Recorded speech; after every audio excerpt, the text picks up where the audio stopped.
Conversar hoje sobre um tema muito interessante que diz respeito ao vendedor poder responder por obrigações do imóvel após a emissão na posse. Parece uma loucura isso.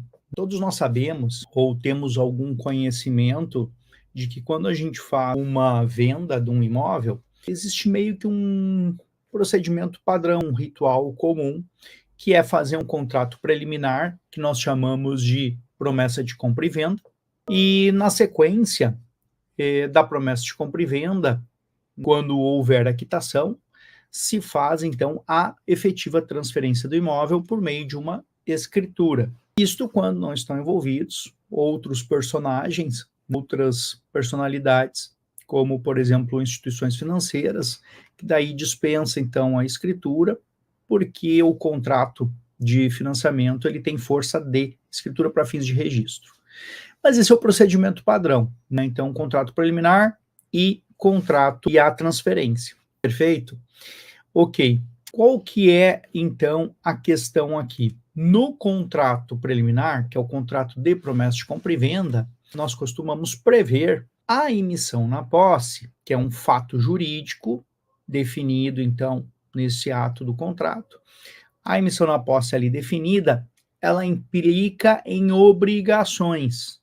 Então, o adquirente, o comprador, ele passa a assumir obrigações próprias de proprietário, como, por exemplo, o pagamento de PTU, condomínio e assim sucessivamente. Então, todas aquelas responsabilidades de fruição, de uso do imóvel. Até aqui, tudo perfeito, certo? E aí cai como uma bomba, então, nessa notícia que movimentou os meios digitais aqui de divulgação de decisões judiciais relevantes, a notícia de que o vendedor poderia, a despeito de, ou seja, mesmo que houvesse essa previsão contratual, então, ainda que previsto contratualmente que o comprador assume essas responsabilidades, que ainda assim o vendedor pode responder pelas obrigações após a emissão na posse pelo promitente comprador. E é claro que isso acaba repercutindo e se transforma em notícia porque gera uma insegurança jurídica, né? Nós tínhamos até então como tranquila essa questão de que após a assunção da posse, recebimento da posse, a entrega dessa posse, que o adquirente passaria a ser o responsável. E ainda o que surpreende é o STJ dizer que, mesmo com a assunção da posse, nós teríamos agora um risco para o vendedor adicional de que ele possa vir a ser cobrado pelas despesas não pagas pelo inadimplemento do promitente adquirente. Essa é a questão de hoje, colegas. Por isso, vamos falar sobre o tema 886, que trata em repetitivo, que tinha julgado em repetitivo essas questões e tinha decidido de outro jeito. Vamos explicar o que tem de diferente nesse caso, que foi trazido à luz aqui pela relatora, a ministra Isabel Galotti, o que ela trouxe de diferente, para julgar diferente de um tema repetitivo que tinha sido definido. E vamos falar, então, sobre a teoria da dualidade que distingue débito de responsabilidade, que também tem uma forte implicação aqui num estudo do ministro Paulo Sanseverino, que foi invocado para esta decisão, que é um estudo originário da Alemanha, dos civilistas, então, dos estudiosos do direito civil, e que foi, então, trazido aqui para a nossa questão. E com isso a gente vai falar um pouquinho também sobre a titularidade do direito real versus o direito real de aquisição. Então, são coisas bem interessantes, que uma notícia aparentemente simplória para quem não é do ramo, mas que tem o potencial de causar angústia, né, para aqueles que fizeram negócios imobiliários recentemente e aí achavam que estavam seguros e passam a estar sob risco. Olhem só, vamos começar, vou propor para vocês a leitura do tema 886, que eu sei que não é muito difundido, não, às vezes ele não é muito conhecido por nós advogados, e mesmo quem é do ramo dos negócios imobiliários, não conhece muito bem, nunca ouviu falar sobre esse tema. Tá? Não sei por que esse tema não é tão conhecido, não saberia dizer por vocês por que ele não é tão explorado, mas a prática eu sei que poucos profissionais já se debruçaram sobre ele. Eu até tenho no nosso curso uma aula que trata sobre isso, quando a gente fala dos riscos e dos procedimentos, então, de cautela que a gente deve adotar. Então, até para mim já é um tema que para mim já era bem consolidado, bem conhecido, mas, além dele não ser em geral conhecido, causou uma certa perplexidade essa decisão, então, tomada agora pelo STJ, pelo menos perplexidade para quem não está acompanhando tanto essas questões. Então, eu vou abrir para vocês aqui o tema 886 para a gente partir de um mesmo conhecimento e entender da onde que surge a surpresa. Então, tema repetitivo 886. Qual que era a questão que tinha sido submetida a julgamento naquele momento? Então, vejo que ele não é um tema muito recente, tá? Ele é um tema lá de 2015, foi afetado em 2014 e foi julgado em 2015. Tá? O relator do caso à época foi o ministro Luiz Felipe Salomão, um ministro bem ativo, muito produtivo, produz muita jurisprudência boa, de qualidade, no STJ. Perdão, a questão submetida a julgamento é a seguinte: controversa sobre quem tem legitimidade, vendedor ou adquirente, para responder por dívidas condominiais na hipótese de alienação da unidade, notadamente quando se tratar de compromisso de compra e venda não levada a registro. Então, o problema é quando a promessa de compra e venda não foi levada a registro. Essa é a grande questão, certo? Que foi julgada aqui. Qual que foi a tese firmada? Bom, essa tese firmada, ela criou três subteses, tá? A B e a C. Então, vamos ler a resposta para a questão que tinha sido submetida a julgamento. Qual foi a resposta que foi dada? Letra A.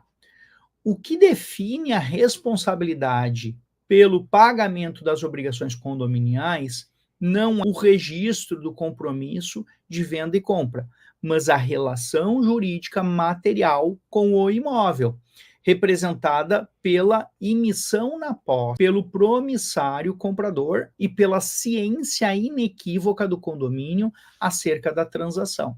Então, veja, o STJ tinha dito que definia a questão era a emissão na posse, ou seja, quem está usando o condomínio tem que pagar. Não é lógico? Normal, né? Então, quem está usando o condomínio é o responsável pelo seu pagamento. Ponto. É isto. Não é o registro no registro de imóveis que define isso. Então, a relação material, quando diz relação material, é quem usa paga pelos serviços. Certo? Até aqui era o que nós tínhamos como o certo, o normal, né, e o justo. Bacana? Conforme o direito. Pois bem, a letra B, o STJ diz assim, ó, havendo compromisso de compra e venda não levado a registro, a responsabilidade pelas despesas de condomínio pode recair tanto sobre o promitente vendedor quanto sobre o promissário comprador. Então, aqui está falando da dívida. Então, olha só, o A fala da responsabilidade pelo pagamento. E no B, ele fala do débito. Já começando, já estou plantando aqui a sementinha da teoria dualista, que foi adotada, então, pelo STJ em dado momento, que separa débito de responsabilidade pelo pagamento. Olhem só que interessante, uma coisa é o débito, outra coisa é a responsabilidade pelo seu pagamento, que pode implicar em... Vamos lá, então. Então, havendo um compromisso que não foi levado a registro, a responsabilidade pelas despesas pode recair tanto sobre o promitente vendedor quanto sobre o promissário comprador, dependendo das circunstâncias de cada caso concreto. É interessante que eles criaram aqui o STJ costuma fazer isso, está em diversos precedentes. Ele diz, ressalvado o caso concreto, que pode alterar as premissas do que a gente está julgando nesse momento. Então, isso fica sempre o alerta, né? Nem tudo está perdido para quem lê um tema que às vezes pensa que definiu a questão, porque o caso concreto pode trazer algumas peculiaridades que não foram contempladas pelo tema. E aí a letra C, que para mim é de suma importância, diz assim, se restar comprovado que o promissário comprador emitira-se na posse, então está comprovado que o comprador emitiu na posse. O caso que a gente vai analisar agora estava comprovado. 2, o condomínio teve ciência inequívoca da transação emitida na posse e o condomínio sabe que ele é o adquirente. Ficou sabendo, foi formalizada a ciência. Afasta-se a legitimidade passiva do vendedor para responder por despesas condominiais relativas ao período em que a posse foi exercida pelo comprador. Então aqui estava tudo certo, gente. Tudo tranquilo, o 886, ele trazia algo que para nós era o que nós esperávamos. Mas aqui com uma lição que eu sempre trago para vocês, sempre trouxe nas aulas, que é o seguinte, a importância da cientificação, do conhecimento, do dar a conhecer. Dar a conhecer é o grande ato jurídico que define aqui os encaminhamentos das responsabilidades. Então, se o condomínio foi dado ao condomínio a conhecer da situação, o que eu sempre oriento os clientes? Olha, temos uma promessa de compra e venda alongada, vai demorar até se implementar. Temos uma emissão na posse, ainda que posse precária, com a responsabilidade de pagamento condominial. Não custa nada, ou custa muito pouco, você fazer uma notificação ao síndico ou à administradora do condomínio dizendo, durante este período aqui, a partir de agora, e durante esse período até a quitação da promessa, o responsável pelo pagamento deixa de ser Rafael e passa a ser João, adquirente, certo? Então, isto é uma orientação natural que surge e reforça-se a partir do tema 886. E quando ele coloca em destaque a importância da ciência, do dar a conhecer, informar o credor, que é o condomínio, por meio do seu representante, que é o síndico ou a sua administradora, informar. E me parece natural e adequado, né? Então, informar que foi feita essa transação e agora nós temos um novo responsável pelo pagamento. Perfeito, limpo, justo, certo, tranquilo. Ok? Pois bem, aí surge esta notícia essa semana que o vendedor pode responder por obrigações do imóvel após a emissão na posse pelo adquirente. Foi julgado um caso em que houve uma promessa de compra e venda. Eu vou falar aproximadamente os anos que eu não decorei tão bem, tá, pessoal? Mas, se não me engano, foi em 1985 e os compradores entraram em 1986, tá? E ficaram, não, se não me engano, foi de 87 a 96, e ficaram de 87 a 96 sem pagar o condomínio. O vendedor era uma companhia de habitação de Curitiba, tá? Então, esse era o promitente vendedor. O promitente comprador era um casal que adquiriu e ficou por 9 anos sem pagar condomínio. O que surpreendeu neste caso? Neste caso, foi reconhecida a dívida como implicando, ou seja, como trazendo como responsável por responder a este pagamento a companhia de habitação, que era ainda a titular registral do imóvel, né? Ou seja, ela possuía o título de proprietária, o título de direito real ainda estava consigo, com esta companhia de habitação. E isso surpreendeu a todos, porque imaginem, 9 anos de não pagamento de condomínio, ainda que seja um condomínio baixo, ainda que eventualmente, por hipótese, porque eu não examinei isso, fosse um condomínio popular com um custo baixo, 9 anos de inadimplemento, com IGPM, com 12% ao ano, que eram os critérios da época de atualização de dívida.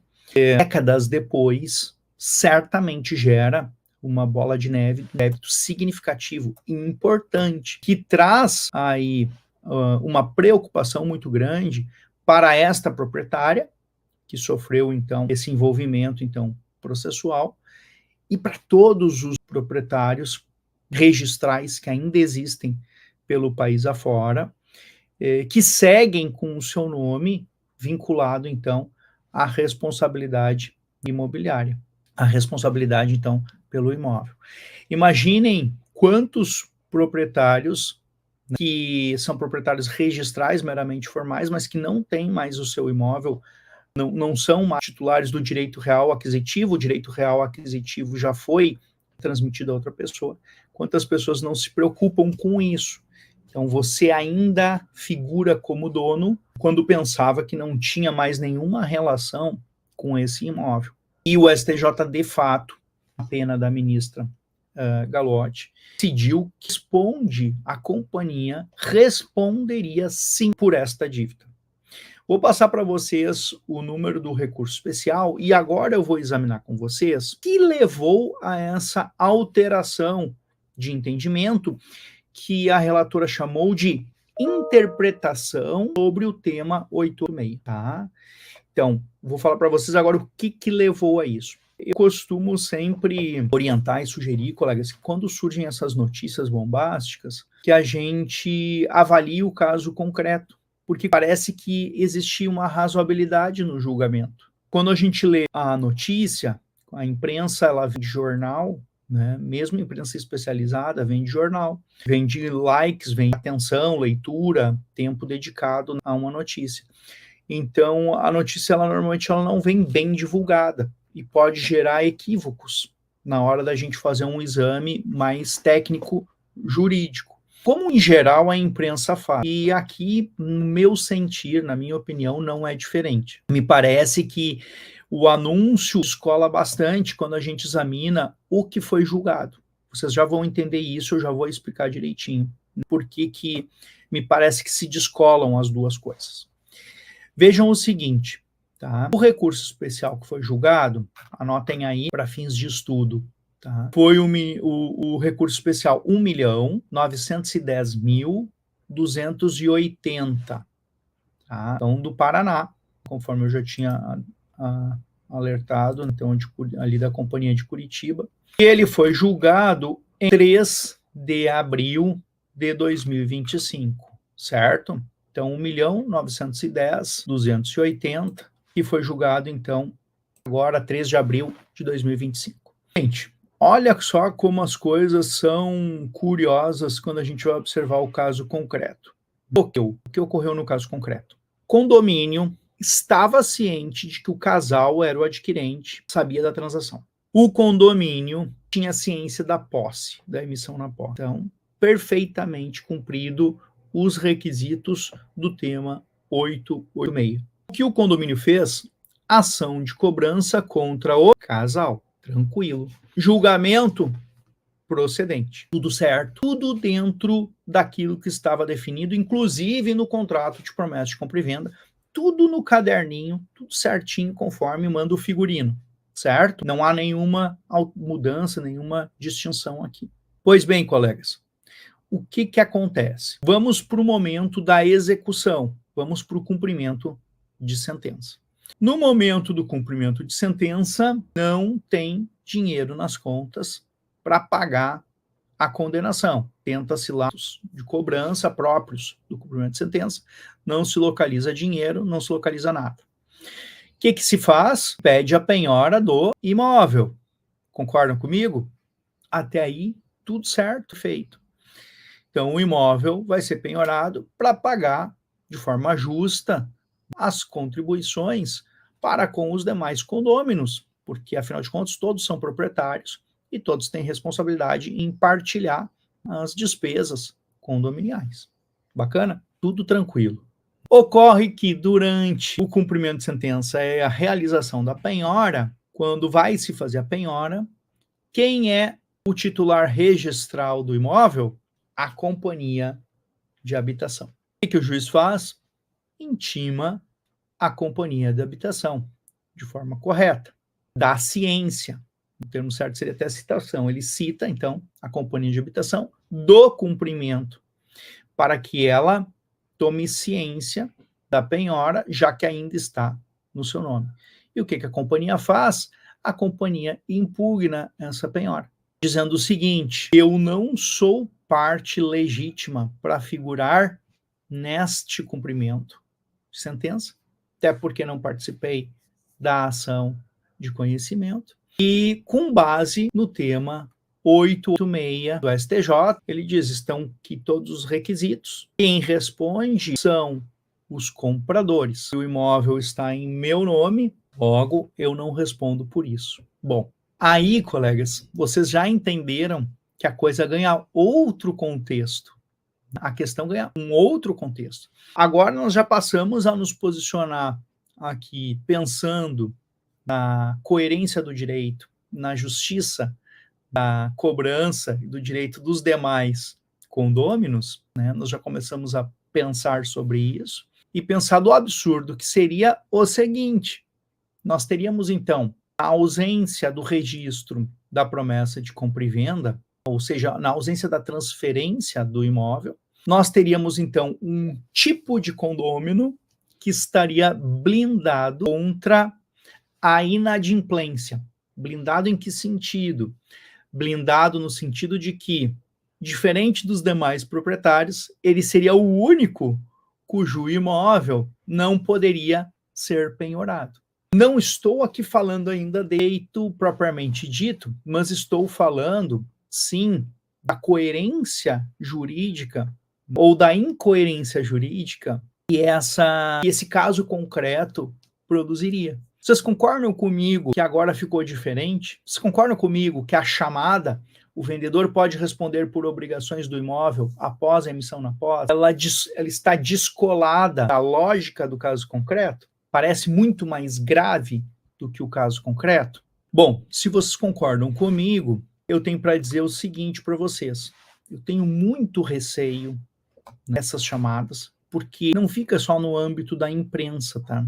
Esses casos concretos que geram interpretações alternativas, eles também têm uma tendência perigosa, né, de produzir jurisprudência de má qualidade para o futuro. O que eu quero dizer com isso?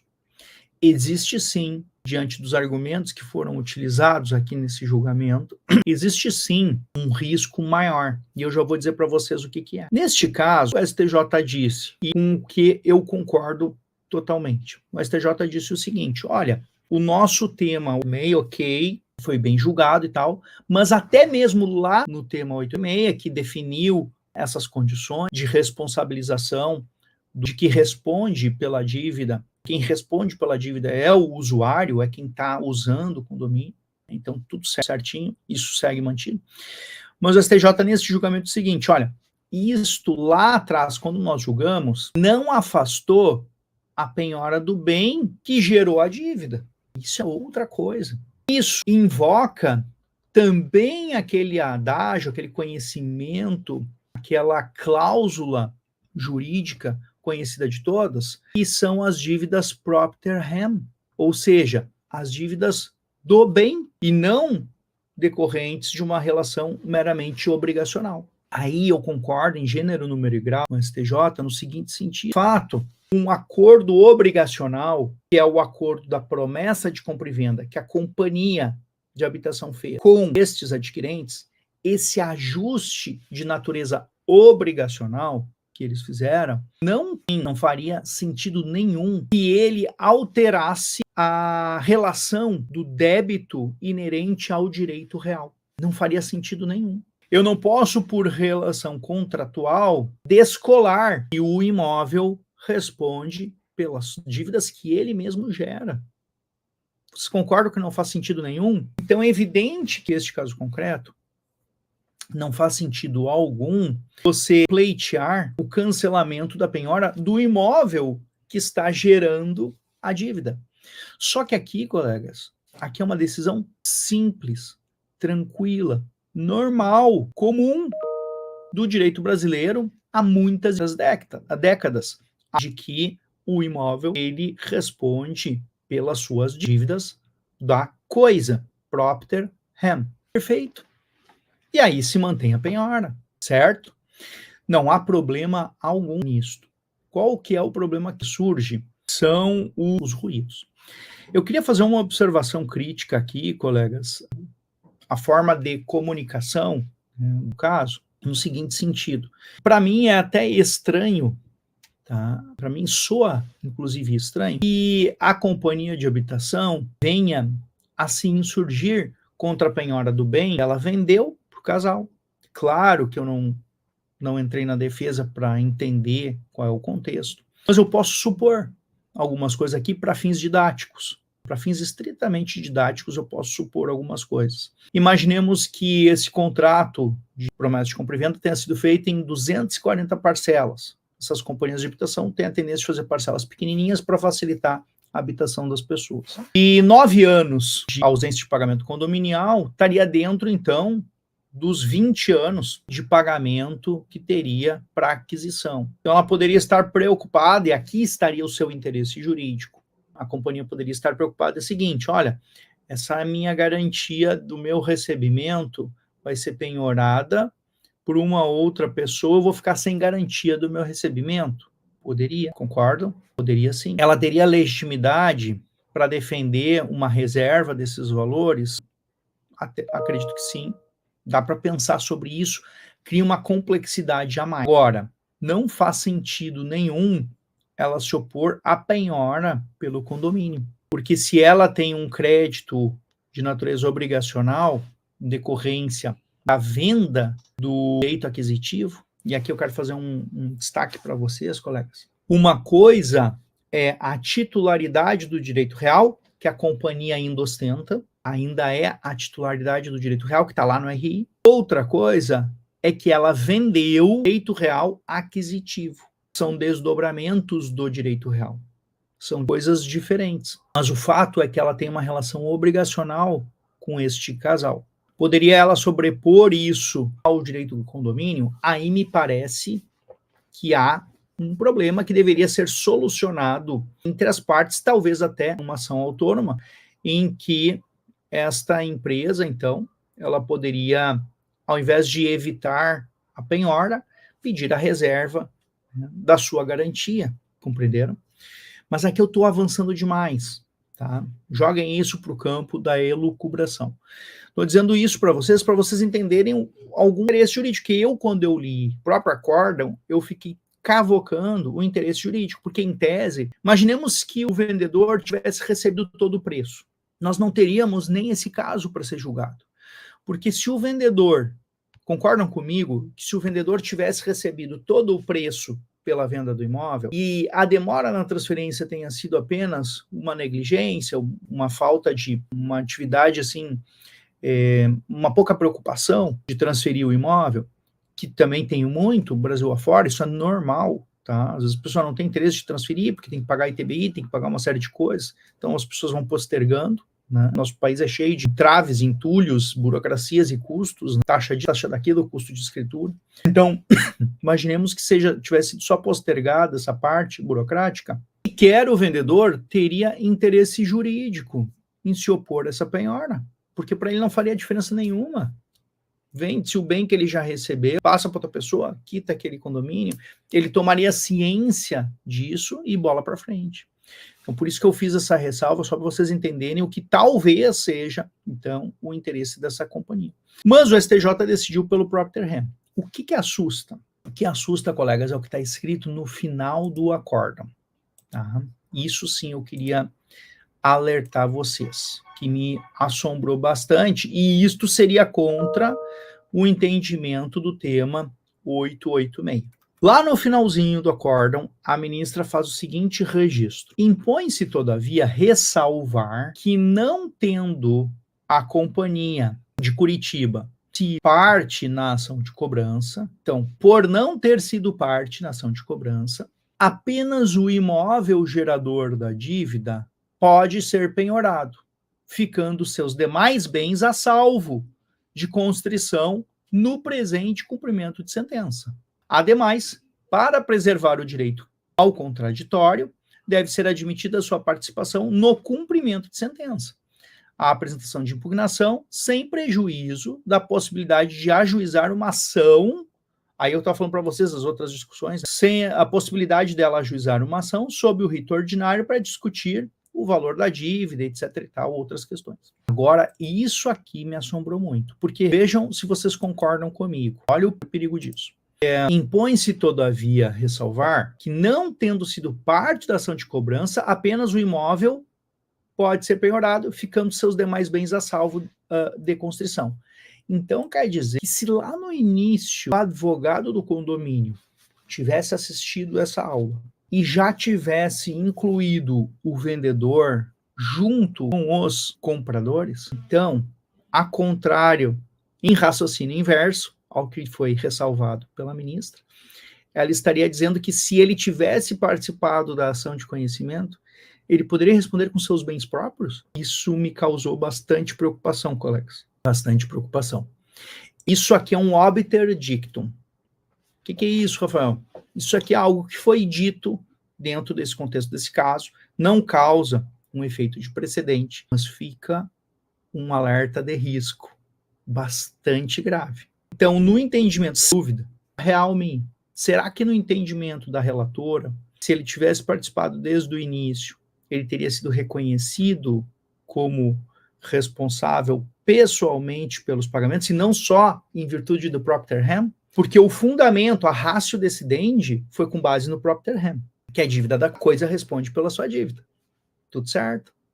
Mas lá no final ela ressalva que só porque ele não participou da relação jurídica processual inicial, que ele não responde com o resto do seu patrimônio. E aí, imagina só a insegurança que isso geraria se esse obter dictum, se esse entendimento fosse utilizado no futuro, porque ao invés então de você ir para a penhora, o credor poderia simplesmente pedir um basta injútil pega dinheiro do proprietário. O proprietário já treme na barra. Tá, e aí o proprietário vai ter que entrar com uma ação de regresso para conseguir então penhora, etc, e todo o encaminhamento para buscar o seu recurso, que ele perdeu de imediato nesse cumprimento. Olha a confusão que isso tem o poder de gerar. Estou dizendo que foi isso que a ministra falou? Não, não foi isso que foi julgado. Tá? Não foi isso que foi julgado. Mas o alerta é extremamente relevante. Acendeu aqui a luzinha amarela para todos nós. Ela invocou, para tomar sua decisão, pessoal, uma decisão que tinha sido dada pelo ministro Paulo de Tarso, e aqui eu entro então na questão do, deixa eu ver onde é que está aqui, a questão da teoria dualista. Quando ele julgou pela primeira vez, ele invocou a questão do propter rem, mas ele acabou sendo mais sofisticado e trouxe essa questão à tona dizendo o seguinte: naquela oportunidade, lá em 2015, o ministro disse assim, no recurso especial 1.442.840, tá? Então, opa, sem querer eu abrir ele. 442.840. Ele disse assim naquele momento: caso se desconstituísse a penhora sobre o imóvel, a finalidade do instituto propter rem, que é a conservação do objeto, seria comprometida, pois o condomínio passaria a depender da incerta possibilidade de encontrar bens penhoráveis no patrimônio do promitente comprador. Olha que interessante. Perfeito. E aí vem a teoria da dualidade. Aplicando a teoria da dualidade, da obrigação, então essa teoria dualista que ele trouxe lá, importado para nós, diz assim, ó, aplicando a teoria da dualidade da obrigação, o ministro ressaltou que o débito deve ser imputado a quem se beneficia dos serviços, que é o caso do tema 886. Então, quem está usando, paga. É o que o 886 diz. No caso, o promitente comprador. Porém, o vendedor não se desvincula da obrigação, mantendo-se na condição de responsável pelo pagamento da dívida, enquanto mantiver a situação jurídica de proprietário do imóvel. Essa separação entre débito e responsabilidade permite uma solução mais adequada para a controvérsia, preservando a essência da obrigação propter rem, assinalou o relator. Colegas, vejam que tudo girou em torno da obrigação propter rem. Até aqui eu concordo em gênero, número e grau, foi sensacional trazer este conhecimento, trazer essa doutrina para resolver a questão de não esvaziar a responsabilidade, a proteção do patrimônio, a proteção do credor, quando a origem da dívida é da própria coisa. Então, até aqui, colegas, perfeito, não há o que se dizer. Então, a obrigação propter rem, ela deve ser, não pode ser sacrificada por um contrato particular entre as partes. Sensacional. O que me assombrou, o avanço desse obter dictum, ou seja, desse dizer a mais que foi dado no julgamento, em que a ministra ressalva que só não respondeu com patrimônio pessoal a Coab porque não tinha participado da ação principal. Aqui eu tenderia a discordar, eu entendo que mesmo que tivesse participado da obrigação principal, ela participaria, mas como legitimada por ainda figurar como titular do imóvel, na hipótese de o mesmo vir a ser penhorado lá no final, mas não para responder com seu patrimônio particular. Essa é a minha opinião. O que vocês pensam? Concordam com o STJ julgou bem quando manteve a penhora do bem, já que a dívida do condomínio é uma dívida do imóvel, ainda que de uso por parte dos compradores, que são os inadimplentes, é do imóvel, ou seja, é da coisa que foi vendida, então já tinha sido vendido o direito real de aquisição, certo? Ponto 1, então se julgou bem. E ponto 2, vocês acham que essa ressalva final criou um risco que daí sim de tornar as manchetes que foram mais sensacionais do que o caso de fato era. O caso concreto é comum, é normal, mas que esta ressalva final criou um risco, sim, coerente com as manchetes sensacionais que foram criadas a partir desse caso. O que vocês acham, queridos colegas? Gostaram do tema? Acharam interessante? Um abraço. Tchau, tchau.